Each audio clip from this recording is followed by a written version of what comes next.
मुरैना भदोही गांव की रहने वाली रेवा इलाहाबाद के एक बड़े व्यापारी का बेटा सरजू के साथ उसका ब्याह हुआ। नए घर में बड़े ही आदर सम्मान के साथ रेवा ने गृह प्रवेश किया। शादी के 2-3 साल काफी मजे और खुशी के साथ निकल गए और जैसे जैसे दिन बीतता गया रेवा अपनी जिम्मेदारियों के बोझ तले दबती चली गई। रेवा की सास भी रेवा से काफी खुश थी कि रेवा बहू अपना घर और संसार सब कुछ अच्छी तरह से संभालने लगी है। गर्मी की छुट्टी पड़ गई। रेवा अपने मायके जाने की बात अपने सास से बोली, मम्मी 2 साल हो गए मैं मायके नहीं जा पाई, क्या मैं थोड़े दिन जाकर आऊं? सास ने जवाब दिया, देखो रेवा अगले साल चले जाना। रेवा ये सुनकर काफी नाराज और दुखी होकर सोचने लगी कि जब चंचल दीदी हर 3 महीने पर घर आती है तो मम्मी काफी खुश होती है और कहती, कितने दिन के बाद आई हो और मुझे 2 साल हो गए, मेरे बारे में कोई कुछ सोचता ही नहीं है, मेरी खुशी किसी के लिए कोई मायने ही रखती है और क्या दिन भर इन लोगों को खाना बना के खिलाती रहूं, घर का सारा काम करती रहूं, क्या मेरी यही जिंदगी है? और रेवा कमरे में आंसू की धारा समेटे दाखिल हुई।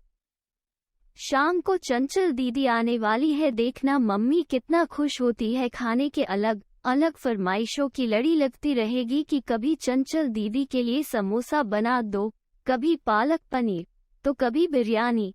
मैं इतना क्यों सोच रही हूँ, करना तो मुझे ही बनाना है, तो चलूं किचन में अभी से तैयारी में लग जाऊं। ये सोच ही रही थी कि तभी सास ने आवाज दी, रेवा जल्दी नीचे आओ, देखो चंचल आई है। रेवा अपने चेहरे पर मुस्कान लिए अपने दुख को अंदर एक कोने में दबाए अपनी नंद का स्वागत करती है। कैसी हो भाभी? चंचल रेवा से बोली, अच्छी हूँ दीदी, और घर में सब कैसे हैं? अच्छे हैं। अच्छा, हमारे जीजा जी कैसे हैं? चंचल शर्माते हुए कहती है, वो भी भाभी अच्छे हैं। अच्छा दीदी आप बैठो, मैं नाश्ता बनाकर लाती हूँ। नहीं नहीं भाभी कुछ मत बनाओ, मैं अभी घर से नाश्ता करके आई हूँ और भाभी केवल 2-3 घंटे ही रहूंगी क्योंकि सास की तबीयत ठीक नहीं है। आपके जीजा जी उन्हें लखनऊ दिखाने गए हैं, तो वो बोले तुम अकेली यहाँ क्या करोगी? एक काम करो, तुम अपने मायके जाकर सबसे मिलकर चली आओ। सो मैं आ गई। मुस्कुराते हुए चंचल ने जवाब दिया, अच्छा दीदी रुको, मैं खाना बना देती हूँ, आप खा भी लीजिएगा और जीजाजी और आपके सास के लिए खाना भी बांध कर दे दूंगी। अरे भाभी मेरे साथ बैठो, बातें करो, शाम तक मैं चली जाऊंगी, खाना तो बनता ही रहेगा। तभी रेवा की सास ने रेवा से कहा, तुम एक काम करो, चंचल के साथ बैठो, बातें करो, मैं कुछ बनाती हूँ। जी नहीं मम्मी जी, मैं बनाती हूँ, आप दीदी से बात कीजिए। तभी कहा चंचल ने कहा, कोई बात नहीं, आप खाना बनाओ और मैं आपसे बातें करूंगी, थोड़ी मदद हो जाएगी, यह ठीक रहेगा क्यों माँ? रेवा की सास बोली, ये भी सही है। रेवा और चंचल किचन में प्रवेश करती है और काफी देर तक हंसी मजाक करते करते खाना भी तैयार हो जाता है। चंचल खाना खाने के बाद शाम को अपने घर चली जाती है। रसोई को समेटकर रात को अपने कमरे में रेवा गई तो सरजू ने कहा कि रेवा तुम काफी थक गई हो, आराम कर लो।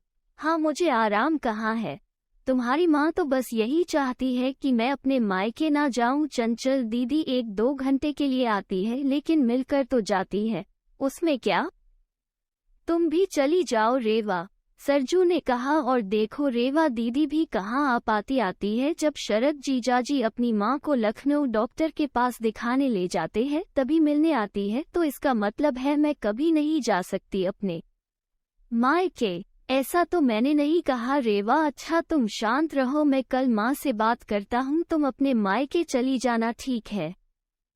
तुम तो रहने दो। गुस्सा करते हुए रेवा सो जाती है। सुबह उठकर रेवा अपने काम में रोज की तरह लग जाती है। दोपहर में शर्मा आंटी रेवा की सास से मिलने आती है और काफी देर तक बातें करती रहती है। तभी शर्मा आंटी रेवा की सास से पूछती है कि चंचल की माँ, ये बताओ कि बहू और बेटी में क्या फर्क समझती हो? रेवा इस सवाल के जवाब का इंतजार कर रही थी कि मम्मी जी का इस पर क्या जवाब होगा। रेवा की सास ने मुस्कुराते हुए बोली, बेटी, कैसी भी हो पर वो मीठी होती है, बहू नमक की तरह नमकीन होती है।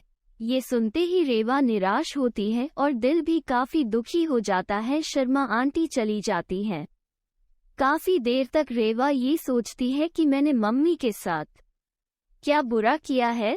मम्मी मेरे बारे में ऐसा क्यों सोचती है, और वह अब घर में निराश रहने लगती है। निराश रेवा को देखकर एक दिन रेवा की सास ने पूछा है, रेवा यहाँ आओ, तुमसे कुछ किसी ने कहा है क्या, या सरजू ने कुछ बोला क्या?